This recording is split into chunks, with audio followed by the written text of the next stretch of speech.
The glittering chandeliers of the sterling gala cast long, cruel shadows. For Sophia Thorne, they felt like prison bars. She was a ghost in a $10,000 dress, completely invisible to the titans of industry and social royalty who clinked baccarat crystal glasses around her. Her husband, Marcus, the man who was supposed to be her partner, hadn't looked at her in an hour. He was too busy laughing with the very people who looked right through her. But the night was far from over, and the same doors Sophia was ignored at would soon swing open again, this time with an escort that would bring this entire glittering, heartless room to its knees. The invitation had been thick, cream-colored cardstock, smelling faintly of expensive ink and expectation. It was embossed with the gold crest of the Sterling Foundation, and its arrival had sent Marcus Thorne into a state of near euphoria for a week. "This is it, Sophia," he'd said, smoothing his already immaculate Savile Row tie. "This isn't just a party. This is the room, the only room that matters in London tonight." Sophia Thorne, nay. Alistair had simply nodded. She was tracing the complex lineage of a 14th century aqueduct on her laptop, her mind 1,000 miles away in the dusty archives of the past. "That's wonderful, dear. Wonderful," Marcus had scoffed, snatching the invitation from her desk. "Sophia Lord Ashworth will be there, the Vandermeer family, half the board of Barclays. This is the night we solidify the new fund." He looked at her, and for a fleeting moment his excitement was replaced by a familiar, weary calculation. "Please just try. Tonight. Try to look the part."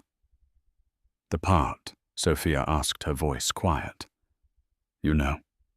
He waved vaguely. "Engaged, impressive.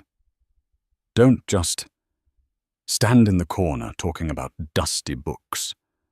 Wear the blue Chanel, not the grey thing you love." Now standing in that very room, the cavernous, echoing main hall of the Victoria and Albert Museum, rented out for this one exclusive night. Sophia felt the weight of that blue Chanel. It felt like a costume, a beautiful, suffocating lie. The party was a predator. It was a churning sea of old money and ruthless ambition, disguised by couture gowns and the polite orchestral swell of a string quartet. Men with reputations as sharp as razors discussed billion-pound mergers, while women with diamonds like ice chips appraised each other with carnivorous smiles. Marcus had abandoned her at the door. He was kissed on both cheeks by the hostess, Lady Genevieve Sterling, a woman whose skeletal frame was draped in emerald green Dior. Lady Sterling's eyes, bright and assessing, had flicked to Sophia. She didn't offer a hand. She didn't offer a name. She simply gave a tight, dismissive nod, as if acknowledging a piece of furniture, before turning her full, dazzling attention back to Marcus. "Marcus, darling, you look devastating. We must talk about the Hong Kong expansion." And just like that, he was gone, swallowed by a circle of laughing, champagne-sipping people who all possessed the same easy, brutal confidence. Sophia stood alone for what felt like an eternity. She was a small, quiet island in the middle of a raging social ocean. She tried to catch a waiter's eye for a simple glass of water, but they seemed to have been trained to see only the people who mattered. Their trays of champagne flutes and intricate canapes, tuna tartare on squid ink crackers, figs stuffed with truffle-infused goat cheese, floated past her as if she were a hologram. She clutched her small beaded clutch and tried to look fascinated by a nearby Rodin sculpture, but she could feel the glances. They weren't direct. They were side eyes, quick up-and-down assessments that dismissed her in a single cold instant. She was not one of them. She didn't have the right laugh, the right posture, the right air of inherited effortless superiority. Marcus was a chameleon. He came from a solid upper-middle-class background, but he had mastered the accent, the mannerisms, the entire performance of the global elite. He was a partner at a private equity firm in Mayfair, Thorne and Associates, and he was brilliant. But his brilliance was secondary to his hunger. He wanted this. He wanted to be in this room, not just as a guest, but as a pillar. And Sophia, his quiet academic wife of 6 years, she was becoming increasingly aware a liability. She was the one hobby he couldn't explain to his new friends. "I believe you're in my light." Sophia flinched and turned. A woman with platinum blonde hair, swept into a severe chignon, was looking at her, not at her, but at the sculpture she was standing in front of. This was Beatrice van der Meer, an heiress to a Dutch shipping fortune, infamous in the pages of Tatler for her scathing wit and social ruthlessness. "Oh, I'm sorry," Sophia stammered, stepping aside. Beatrice didn't acknowledge the apology. She was posing for an invisible camera, angling her body to show off the waterfall of Cartier rubies at her throat. Her friend, a younger woman with a bored expression, giggled. "Beatrice, you're terrible," the friend whispered, loud enough to be heard. "I just detest clutter," Beatrice replied, her voice like cracking ice. "This gala is meant to be for the A-list, not their administrative staff." The insult was so precise, so surgically cruel, that Sophia had no defense. She felt a hot flush of shame creep up her neck. She looked desperately for Marcus. He was 20 feet away, his back to her, roaring with laughter at a joke Lord Ashworth had just made. He was in his element. He hadn't even noticed she was gone. Sophia turned her simple Chanel dress, feeling like sackcloth, and walked away from the glittering crowd, melting into the shadows by the cloisters, her invisibility now a painful physical cloak. In the shadowed alcove, Sophia took a deep, steadying breath, fighting the childish, ridiculous urge to cry. It was just a party. It was just a group of shallow, unhappy people. It didn't matter. But it did. It mattered because the man who was supposed to be her anchor was the one who had cut the rope. She watched him. He was a masterpiece of social climbing. He moved with a practiced ease, his hand on one man's shoulder, a shared conspiratorial whisper with another. He was refilling Beatrice van der Meer's champagne. His head bent close, his laugh lines crinkling. He looked charming. He looked handsome. He looked like a complete stranger. A waiter finally passed by, and Sophia managed to flag him down. "Could I just have a glass of water, please?" The waiter, a young man with a stressed expression, paused. "Of course, madame." He glanced over her shoulder at the main crowd. "Are you with one of the guests?" The question hung in the air. "Are you one of us, or did you slip in?" "I'm with my husband," Sophia said, her voice tighter than she intended. "Marcus Thorne." The waiter's demeanor changed instantly. "Oh, Mr. Thorne. My apologies, madam. Right away." Even the staff knew the hierarchy. Marcus was a name. She was just with him. She sighed and turned to face the room again, deciding she would give it 10 more minutes. She would make one more attempt for Marcus's sake.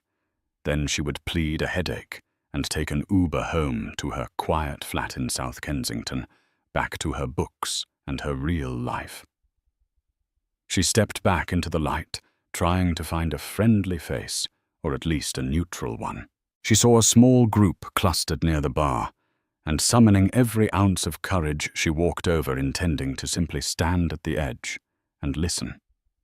Beatrice Vandermeer was there holding court. So I told him if the yacht isn't at least 200 feet, it's not a yacht, it's a dinghy, and I don't do dinghies. The group, which included Marcus, laughed. Beatrice's cold eyes landed on Sophia as she approached. A small, cruel smile played on her lips. She didn't pause her story. Instead, she reached out, and as if Sophia wasn't there, tapped Marcus on the arm. "Marcus, darling," she purred loud enough for the entire circle to hear. "I must congratulate you. Your presentation at the Davos summit was apparently brilliant." "It was just a few projections, Beatrice," Marcus said, though he was clearly preening. "Don't be modest. Father said you're the sharpest tool in the shed." Which, she continued, her gaze finally sliding to Sophia, "must make coming home so dull." The silence was a slap. Sophia froze. It was a direct hit, an execution in the middle of the ballroom. Marcus had a choice, a clear, distinct choice. He could defend his wife. He could draw her into the circle. He could say, "Actually, Sophia is the sharpest person I know." Or, "Sophia, you remember Beatrice." He did neither. He laughed, a short, awkward, dismissive laugh. "Beatrice, you're absolutely wicked." He then turned away from Sophia, physically blocking her from the group. "Now about that Hong Kong fund. Lord Ashworth, you were saying." The circle closed. The wall of expensive suits and silk dresses reformed, and Sophia was once again on the outside. But this was worse. This wasn't an oversight. It was an endorsement. Her husband had publicly co-signed her irrelevance. Sophia stood there for a full 30 seconds, the blood draining from her face, leaving her cold.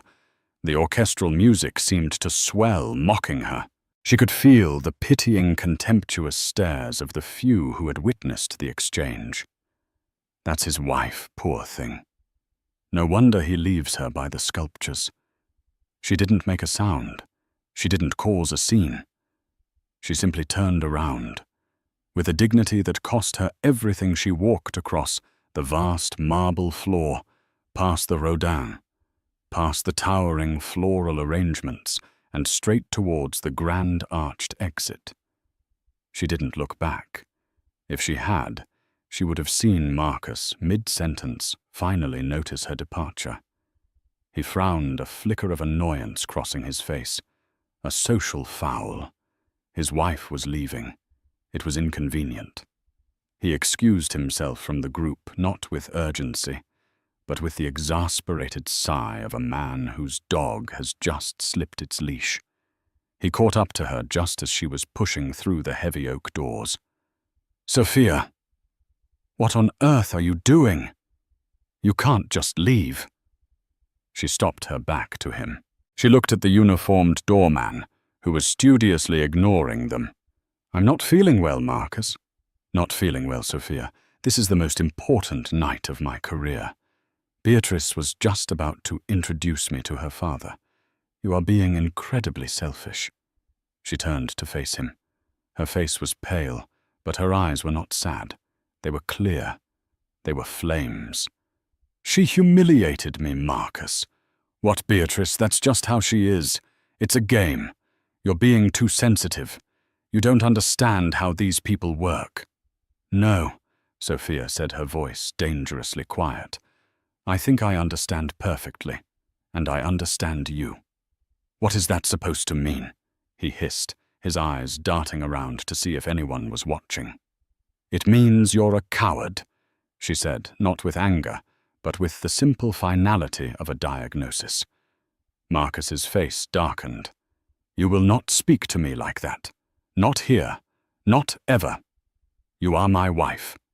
Now get back inside, smile, and for God's sake try." "No," she said. "Sophia, I am not joking. Get back in there." He reached out and grabbed her arm.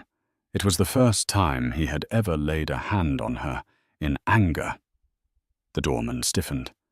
Sophia looked down at his hand on her arm, his manicured fingers digging into the delicate Chanel fabric. Then she looked back up at his face. She didn't struggle. She didn't pull away. She just waited. "Let go of me, Marcus. Not until you agree to, ma'am." The doorman stepped forward, his face carefully neutral. "Is everything all right?" Marcus dropped his hand, as if he'd been burned, his face flushing with rage. "Everything is fine. My wife is just overwrought." "I am leaving," Sophia said, addressing the doorman. "Could you hail me a cab?" "Of course, madame." "A cab, a black cab." Marcus was apoplectic, his voice a strained whisper. "You will disgrace me. You will get in a car I call." "No, I won't," Sophia said. She stepped out into the cold, damp London air, leaving her husband standing in the doorway, sputtering in silent, humiliated fury. The November air was sharp, biting at Sophia's exposed shoulders. But it felt good. It felt real. It was a bracing slap of reality after the suffocating, perfume-choked atmosphere inside. The doorman was diligently trying to hail a cab on the busy Cromwell Road, but the street was a blur of traffic and flashing lights. Marcus was still vibrating with anger in the doorway, trapped between his need to control her and his fear of missing a crucial conversation inside. Sophia's phone, buried in her tiny clutch, buzzed. She pulled it out, expecting a furious text from Marcus. It wasn't. It was from a number she knew by heart, but one that wasn't saved in her contacts. It was an encrypted signal.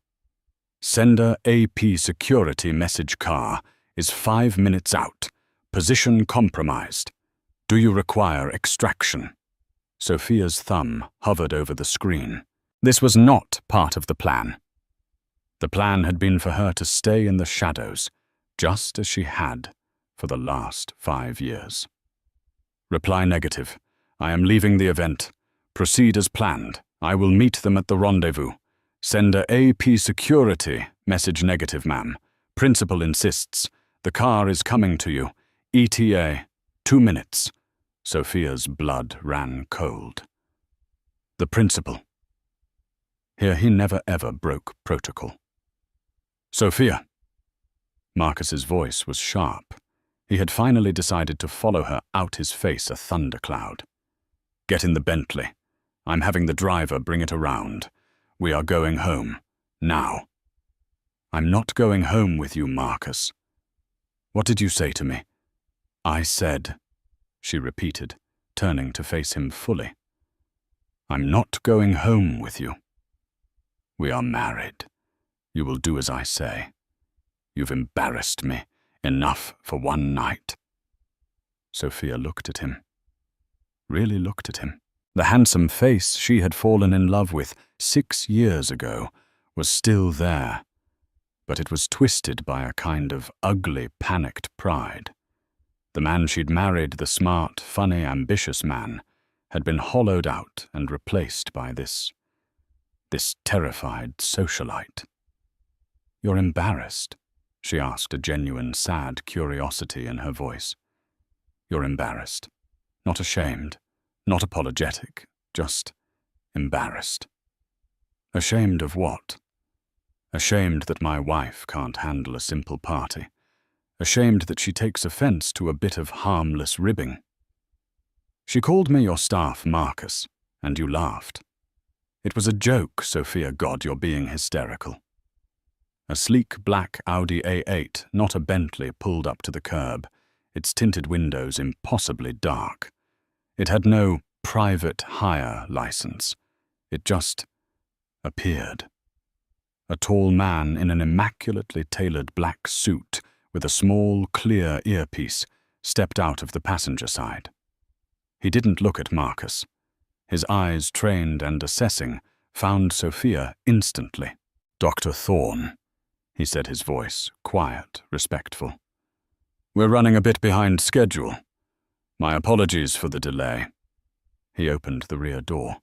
Sophia's breath caught. Dr. Thorne. No one had called her that in years, not since she'd published her dissertation. Marcus stared. "Who the hell is this? What is this? Is this some kind of joke? An Uber?" "Mr. Thorne," the security man said, his voice flat, his gaze shifting to Marcus for the first time. It was not a friendly gaze. "Please step away from the door." "I will not." "This is my wife, Sophia." "What is this?" "It's my car, Marcus." Sophia said, her voice surprisingly steady. "Your car." "We share a Bentley." "That is not our Bentley." "What did you do?" "Rent a car to what impress me, to spite me. This is pathetic." "Good night, Marcus," Sophia said. She made to step into the car. Marcus, in a final, desperate act of control, grabbed her arm again. "You are not leaving." In less than a second, the security man moved. He didn't touch Marcus. He simply interposed his own body, a solid wall of muscle between them. "Sir, I will not ask you again. Remove your hand from Dr. Thorne. Now." The menace was unspoken, but absolute. Marcus, who had built his life on bluffing, knew a superior hand when he saw one. He recoiled, his hand dropping. "Sophia." He stammered, his rage turning to confusion. "What is going on?" Sophia just looked at him, her expression unreadable. Then she slid into the plush, leather-scented darkness of the Audi. The security man closed the door with a solid, definitive thud. He got back in the passenger seat. And just before the car pulled away, another vehicle, a black Range Rover, pulled up seamlessly behind it. And another. A third car, a dark blue Bentley Mulsanne, with a small discreet flag on the bonnet, pulled to a stop just in front. Marcus stood on the pavement, frozen. This wasn't a car. This was a motorcade. The doorman, who had seen everything, was now standing at rigid attention, his face pale with shock. He wasn't looking at Marcus. He was looking at the small, unmistakable flag on the lead car's bonnet. The Royal Standard. Inside the V&A, the party had reached its zenith. The champagne was flowing, the laughter was loud, and the deals were being sketched out on cocktail napkins. Lady Genevieve Sterling was feeling triumphant. The evening was a resounding success. The donations had already exceeded last year's total. Then her chief of event security, a severe-looking woman named Harris, touched her elbow. "My lady," Harris murmured, her voice tight. "We have a situation at the entrance." "A situation? What a protester." Lady Sterling's face soured. "I told you to handle security." "No, my lady. It's RPO." "RPO. Royal Protection. They're here. They're securing the entrance and sweeping the main hall." Lady Sterling's blood turned to ice. "Here. For me. No one told me." Is it His Majesty? That would be a coup beyond her wildest dreams. "We don't know who the principal is, my lady. They just informed us that they are on site and that a member of the royal family will be arriving in 90 seconds. 90 seconds! Lady Sterling nearly shrieked. She frantically scanned her own dress. "Good God! Why wasn't I informed? This is a disaster. Get the quartet to play the anthem." "No, that's too much. Just get everyone to be quiet." The word spread through the room like a virus. It started with the staff, who suddenly stood at attention, their backs rigid. Then the security teams, previously disguised as guests, materialized, speaking quietly into their cuffs. The whispers began. "What's happening? It's security. Did something happen? Look, by the door, those are the royal detail." The entire boisterous, self-important room fell silent. All eyes turned to the grand arched entrance. Marcus Thorne stumbled back, inside his face the color of ash. He looked like he had seen a ghost. "Marcus, darling." Beatrice Vandermeer glided over, her ruby necklace flashing. "You look dreadful. Did your little mouse actually leave you?" How utterly embarrassing. Marcus didn't seem to hear her. He was staring at the door, his hands shaking. "A motorcade," he mumbled. "The flag." "What are you babbling about?" Beatrice said, annoyed. At that moment, Lady Genevieve Sterling, her face stretched into a terrified rictus of a smile, stepped onto the small stage, tapping the microphone. "Ladies, gentlemen," her voice was a high, trembling squeak, "if I could have your attention, we are unexpectedly and profoundly honored to be joined by a last-minute, very special guest." The great oak doors swung open. 2 uniformed Metropolitan Police officers entered first, followed by 4 men in black suits, the Royal Protection Detail. They fanned out, creating a secure human perimeter. The room held its breath. Lord Ashworth unconsciously straightened his bow tie. Beatrice Vandermeer stood on her tiptoes, her eyes wide with greedy anticipation. Was it Catherine? Or perhaps Camilla?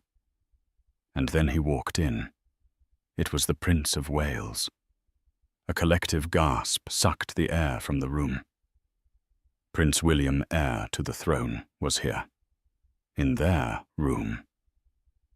He was dressed in a flawless, dark navy tuxedo, looking every bit the future king.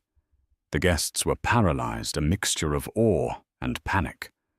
People began to curtsy and bow their heads, a clumsy, uncoordinated ripple of deference. The prince smiled a polite, practiced smile and raised a hand. "Please, please, everyone. Enjoy your evening. I'm only here to collect a colleague. A colleague." He turned back to the doorway and extended his hand. And into the room, flanked by 2 more protection officers, walked Sophia Thorne. The silence in the room was no longer just quiet. It was a vacuum. It was a thick, crushing, absolute void of sound. Sophia walked into the hall she had fled in humiliation, not 10 minutes earlier. She was no longer wearing the Chanel coat. She was just in her simple blue dress. But she was not the same woman. Her shoulders were back, her chin was high, and she was on the arm of the Prince of Wales. Marcus Thorne made a sound, a small, choked gasp. His champagne glass slipped from his fingers and shattered on the marble floor. The sound was obscenely loud in the silence. No one turned. No one looked at him. Every eye in the room, every titan of industry, every socialite, every lord and lady was fixed on Sophia. Beatrice Vandermeer's perfectly painted red lips parted. Her face, a moment ago so full of malicious glee, was now a grotesque mask of disbelief.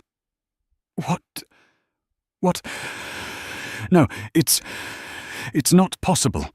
Prince William escorted Sophia toward the center of the room, his hand resting possessively on the small of her back. They walked past the Rodin sculpture. They walked past the alcove where Sophia had hidden. They stopped right in front of the stage. Lady Genevieve Sterling scurried over, her face a chaotic mess of smiles and terror. She dropped into a deep, trembling curtsy. Your Royal Highness. We are... I had no idea. You are most welcome. And her eyes darted to Sophia, her brain utterly unable to process the data. Lady Sterling, the prince said, his voice calm and carrying. Thank you for hosting. I must apologize for our unconventional arrival. I was meant to be here much earlier, but my flight from Geneva was delayed, and I simply could not let the evening proceed without personally honoring your guest of honor. Lady Sterling blinked. Our guest of honor, sir. The prince smiled warmly, and he turned his full, undivided attention to Sophia. You all know the Helios Initiative, I assume. A murmur went through the crowd. Of course they did. The Helios Initiative was the most talked about, most mysterious, and most effective climate action fund on the planet. It had appeared from nowhere 5 years ago, and had since channeled over £20 billion into cutting-edge green technology desalination plants, carbon capture projects, sustainable agriculture. It was more effective than most governments. Its founder was famously, stubbornly, aggressively anonymous. They were known in the press only as the architect. The Helios Initiative, the prince continued, has been a cornerstone of my own environmental work. The architect has become one of my closest advisors, and if I may be so bold, one of my dearest friends. For years, this person has refused all accolades, insisting the work, not the name, was what mattered. He paused, and his smile became mischievous. But tonight, Helios has just completed its final round of funding, securing the future of the project for the next 50 years. And I decided it was high time the world knew who to thank. He turned, took Sophia's hand and raised it.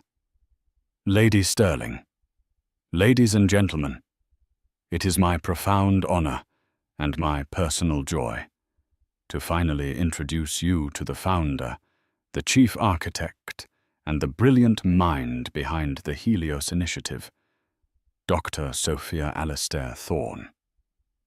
The name hit the room like a sonic boom. Dr. Sophia Alastair Thorne. Beatrice Vandermeer grabbed the arm of the woman next to her, her nails digging in. Doctor, her. Marcus Thorne was rigid. His mind was flashing back through 6 years of marriage. Sophia bent over her laptop at 3 a.m. Just research, dear. Her boring conference calls. It's just an academic panel, you'd be bored. The private locked office in their flat he was never allowed to enter. It's my sanctuary, Marcus.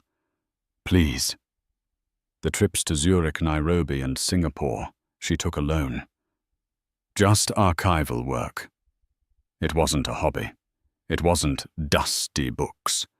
It was a multi-billion-pound global enterprise. The room, after a moment of stunned paralysis, exploded.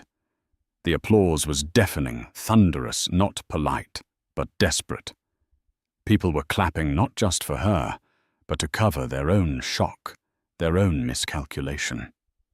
Photographers who had been kept outside were now suddenly allowed in their flashes, turning the room into a strobing, chaotic scene.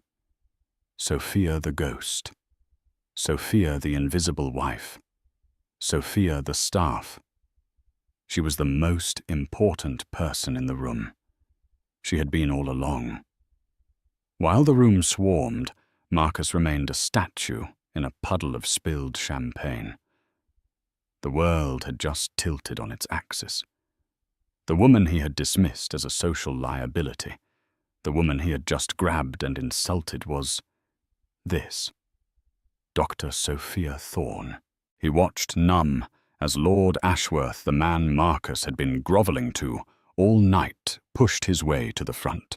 Dr. Thorne, astonishing, simply astonishing. I sit on the board of BP. We must talk about your carbon capture tech. We'd be prepared to offer. Dr. Thorne, a baroness from a rival bank, shoved him aside. Your desalination project in Kenya. We want to fund the next phase. Sophia handled it with a grace that terrified Marcus. She wasn't flustered. She was serene. She smiled, nodded, and shook hands, directing them to a quiet, poised woman Marcus hadn't noticed before, who had entered with the royal party. This is Anya, my chief of staff. She's handling all inquiries tonight. The prince stood by her side, a guardian. He was beaming with genuine pride. And then Marcus saw her. Beatrice Vandermeer. She was trying to flee. Her face was a mask of pure, unadulterated horror. She understood perhaps better than anyone the magnitude of her social suicide. She had just insulted to her face the woman who was a personal friend of the Prince of Wales. She had called the founder of the Helios Initiative staff. A reporter from the Telegraph, smelling blood, intercepted her before she could reach the door. Ms. Vandermeer, you were seen speaking with Dr. Thorne earlier tonight. What are your impressions of her work? Beatrice's eyes were wide, panicked. She's wonderful. A true visionary. A dear friend. The lie was so transparent, so pathetic, that even the reporter looked disgusted. But Marcus's eyes were drawn back to his wife, Sophia. She was laughing at something the prince had whispered, her face alive and radiant in a way he hadn't seen since their wedding day. She looked beautiful. She looked powerful. She looked happy. He had to get to her. He had to fix this. He started pushing his way through the crowd, a desperate, clumsy salmon swimming upstream. Sophia, Sophia! He broke through the inner circle. He was standing right in front of them. Sophia. She stopped talking. The laughter died on her lips. She turned and looked at him. Her face was not angry. It was not sad. It was completely, terrifyingly blank. It was the look you give a stranger who has bothered you. The Prince of Wales, however, looked at him with an expression of pure, cold disdain. He knew. Sophia must have told him, or he had seen the exchange at the door. Sophia, Marcus panted, trying to smile. This is incredible. Why didn't you tell me, Dr. Thorne? I'm so proud.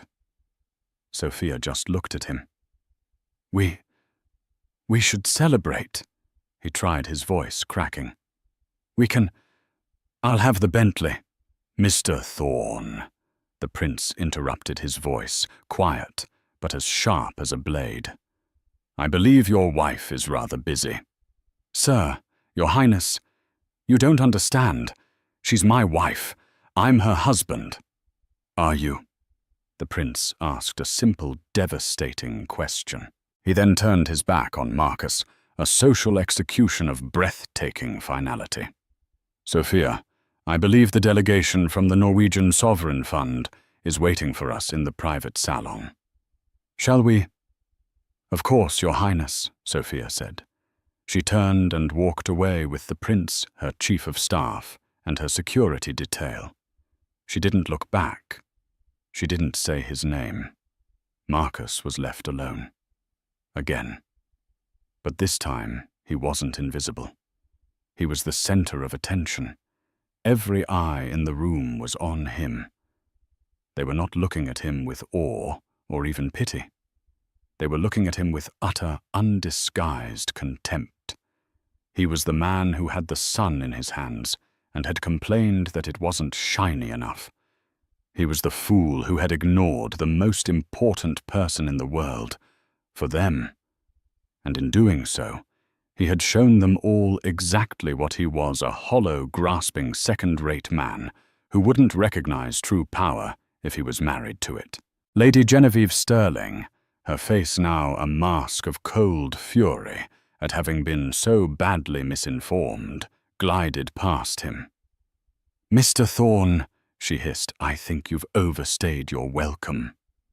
He had been dismissed. From the party, from the fund, from his entire life. The private salon was the V&A's boardroom, a space that had been quietly secured by Sophia's own team an hour before. The mood here was electric, but in a different way. There was no fawning, no social preening. It was all business. Seated around the long mahogany table were the people who actually ran the world. Not the socialites like Beatrice, but the ministers of finance, the heads of sovereign wealth funds, and the CEOs of global tech firms. "Sophia, thank God," said a man with a distinct Norwegian accent, standing as she entered. "These preliminary numbers on the tidal generators are, well, they're revolutionary." "William, good to see you," Sophia said, nodding to the prince the formality of "Your Highness," gone now that they were in private. "I'm sorry I had to do that," he said, accepting a glass of water from Anya. "But my security team intercepted a feed from the door. They saw your husband assault you." His face was grim. "I couldn't let that stand, and frankly it was time." "I know," Sophia said, taking a seat at the head of the table. "He made it easy." "Your husband," Anya, her sharp chief of staff, said with distaste, "is currently being removed from the premises by Lady Sterling's security. He's also been suspended from the Thorne and Associates board, pending an emergency ethics review as of 5 minutes ago." The board members who were at the gala held an impromptu vote in the men's room. Sophia absorbed this. She felt nothing. Not relief, not anger. Just a quiet, clean emptiness where her marriage used to be. "Right," Sophia said, all business. "Let's talk about Phase 4. Anya, pull up the thermal imaging data from the Arctic Circle. Eric, I want to talk to you about the seed fund for the new agricultural tech. William, I need you to lean on the Brazilian government. Their new policies are threatening the entire Amazon initiative." For the next 2 hours, Sophia was in her true element. She was not a wife. She was not a ghost. She was a general. She moved with a speed and precision that left the room breathless. She quoted staggering financial figures from memory, debated complex engineering principles, and navigated delicate geopolitical tensions with the skill of a seasoned diplomat. This was Dr. Sophia Thorne. The Prince of Wales watched her not as a royal but as a student. She was, he had often thought, one of the most brilliant human beings he had ever met. He had first encountered her work through a white paper she had anonymously submitted to his own environmental prize. It was so revolutionary that his team thought it was a hoax. He had sought her out, finding a quiet, unassuming academic in a small London flat. He had become the patron and public face of her fund, using his status to open doors, while she, the architect, built the entire machine in secret. She had insisted on anonymity, terrified that the shallow worship of personality would corrupt the purity of the work, and perhaps terrified of what it would do to her life with Marcus, a man she still on some level loved, or at least loved the memory of. Tonight, that was over. Finally, the meeting wound down. Deals were struck. Papers were signed. The world had, in a small but tangible way, been saved a little more. "A triumph, Sophia. As always," the Norwegian minister said, shaking her hand. As the room cleared, only Sophia and the prince remained. "You're staying at the Savoy tonight, yes?" he asked gently. "Anya has your suite ready." "Yes. Thank you, William." For everything. You did this, Sophia, not me. I just held the door. He paused, his expression serious. Are you all right with him? Sophia looked out the boardroom window down at the gala she had left behind. The party was breaking up. The guests were spilling out their faces animated, all talking about one thing. About her. I was invisible for 6 years, Sophia said, her voice soft. I told myself it was for the work, but it was also for him. I thought if I made myself small enough, he would finally see me. I thought if I didn't overshadow him, he would feel secure enough to love me. She shook her head, a small, sad smile. What a fool I was. You can't love a shadow. He didn't deserve you, Sophia, William said quietly. No, she agreed. He didn't. But the worst part is I let him think I didn't deserve him. She stood up, smoothing her dress.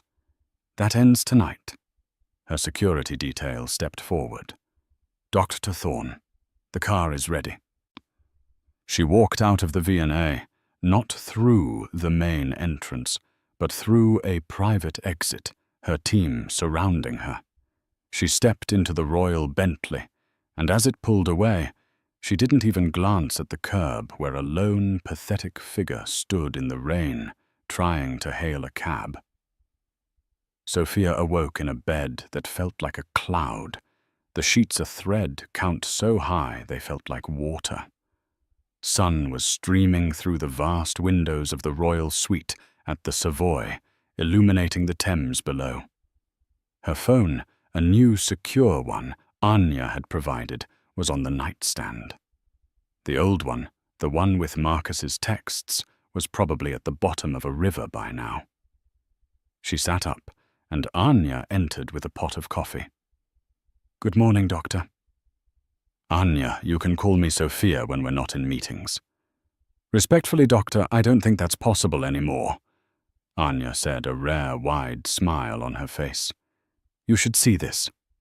She handed Sophia an iPad. It was every major news site.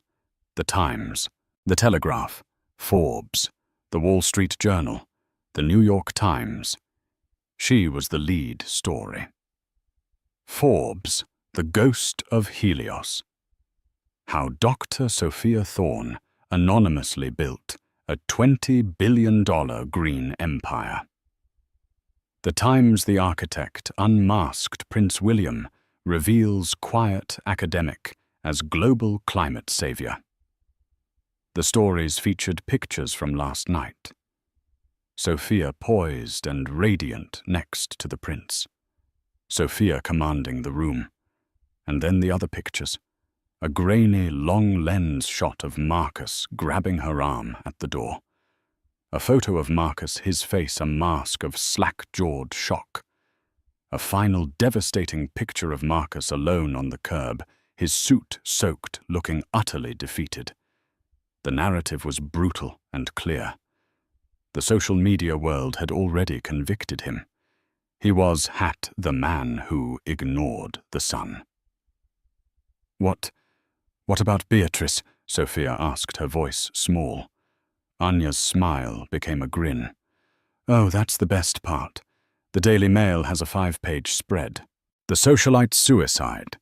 Beatrice van der Meer calls billionaire architect staff. Her father's company has lost 12% on the stock market this morning.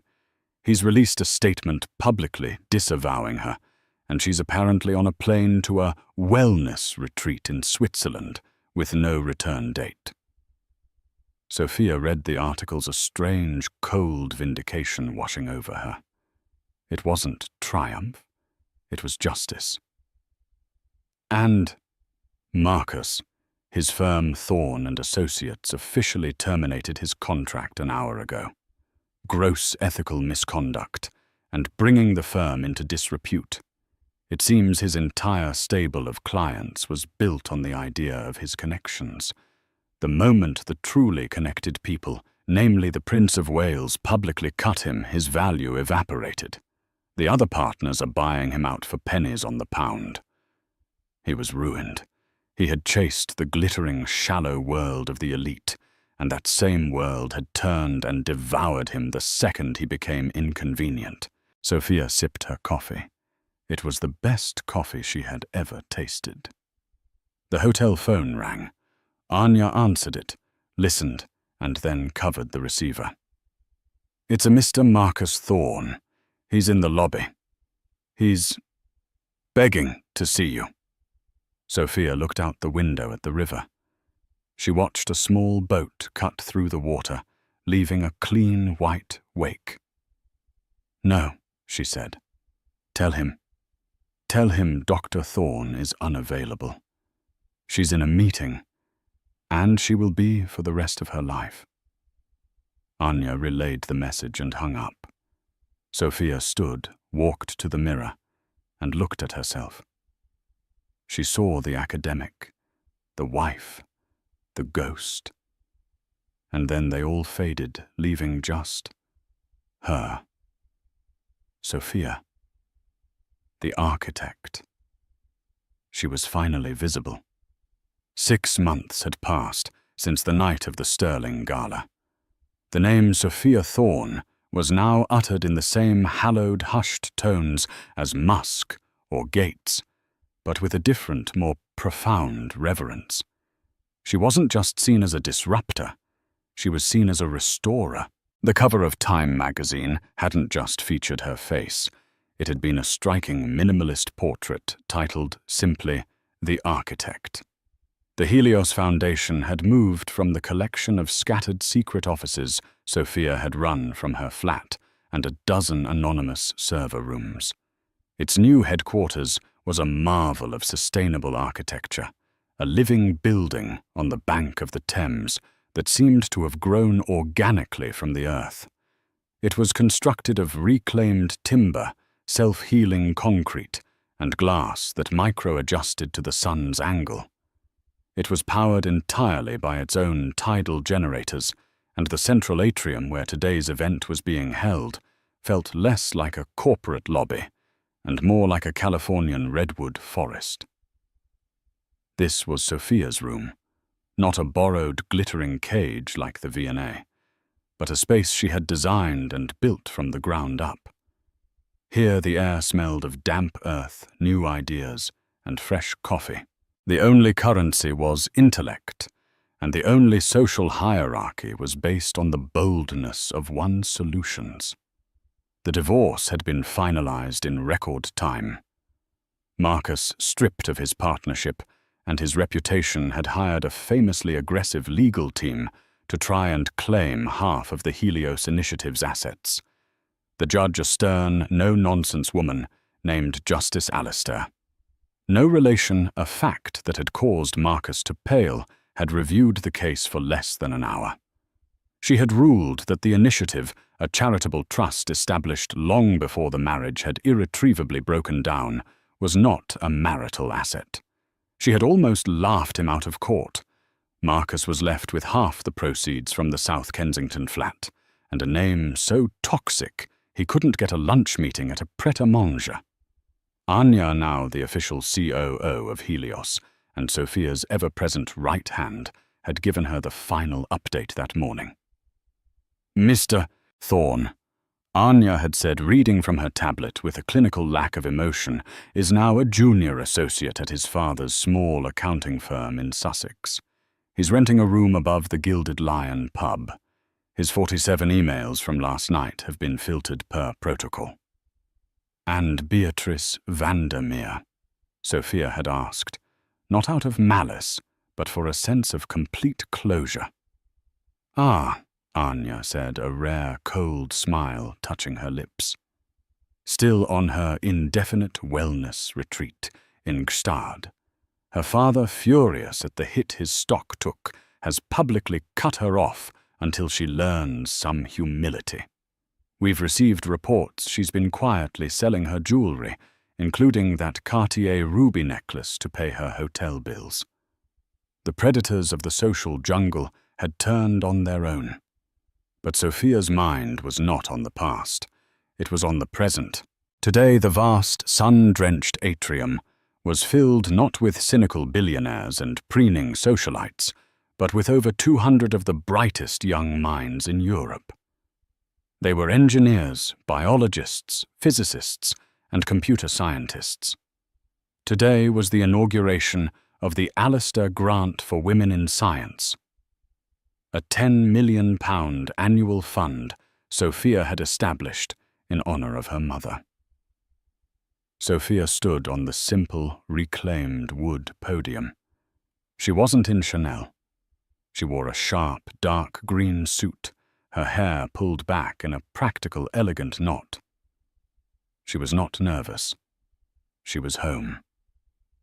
For too long, she said, her voice clear and carrying, resonating with a natural authority, the brightest ideas have been left in the shadows.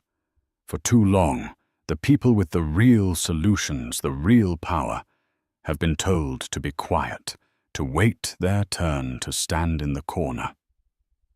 The room was utterly silent, hanging on her every word. She saw young women in lab coats, in jeans, in hijabs, all looking at her with a fierce, brilliant, tangible hope. This was a different kind of power. It wasn't the power to exclude, it was the power to ignite. They've been told they don't look the part, she continued, a subtle, sharp edge to her voice. They've been told their work is dull. They've been treated like administrative staff at a party they rightfully own. The Alistair Grant is not a gift. It is an accelerant. It is a key. We are not just opening the door for you. We are handing you the blueprints and the funding to build an entirely new house. The applause was a thunderous, genuine, joyful roar. It went on for a full minute. As she stepped down, a familiar figure moved through the crowd to greet her, his security detail melting discreetly into the background. Sophia, Prince William said, kissing her on both cheeks, a gesture of true, uncomplicated friendship. That was magnificent. You're a natural at this. I'm learning, William. She smiled. It's different. Speaking to a room where you aren't invisible. Invisible. He laughed, a warm, genuine sound. My dear, I think you're the only person anyone sees anymore. The initiative's carbon capture project. You've done more in 6 months than my family has in 60 years. We're a team, she countered, a callback to their first meeting in the V&A boardroom. A very good one, he agreed. He was pulled away by the Minister for Energy, and at the same moment, a young woman no older than 20 stepped forward, clutching a tablet as if it were a life raft. Her eyes were wide, shining with unshed tears. Dr. Thorne, I'm Amara Hussein. I'm the first recipient. The grant for my work in microbial desalination. Sophia's entire focus snapped to the young woman, her expression shifting from social grace to laser-like intensity. Amara? Yes, of course. I read your paper. It's revolutionary. You read it. Amara was floored, her voice a squeak. Twice, Sophia said. Your methodology for stabilizing the enzyme cascade. It's the missing link for our project in the Horn of Africa. My team was stuck on it. I was stuck on it. I wanted to say thank you. Amara stammered, her composure breaking. I've been working on this in my university's basement. My professors told me it was too ambitious. They told me to focus on my graded work. You have no idea what this means. You've changed my life. Sophia looked at this brilliant, intense, overwhelmed young woman and saw a perfect, painful reflection of her old self, brilliant, hungry, and just on the edge of being silenced by a world that valued decorum over discovery. She put a hand on Amara's shoulder, her grip firm and grounding. No, Amara. Sophia said, her voice quiet, but ringing with absolute conviction. You are going to change the world. I'm just here to make sure no one ever stands in your light. Sophia watched her walk away, not to a corner, but to the center of the atrium, where the head of her R&D department and 2 senior engineers were already waiting, eager to talk to her. Sophia smiled, a real bone-deep smile of profound satisfaction. She was no longer a +1. She was no longer an accessory, a shadow, or a social liability. She was the architect of her own life, and she was drawing the blueprints for a new world, one where brilliance was the only invitation required. And so Sophia Thorne's story isn't just about revenge. It's about revelation.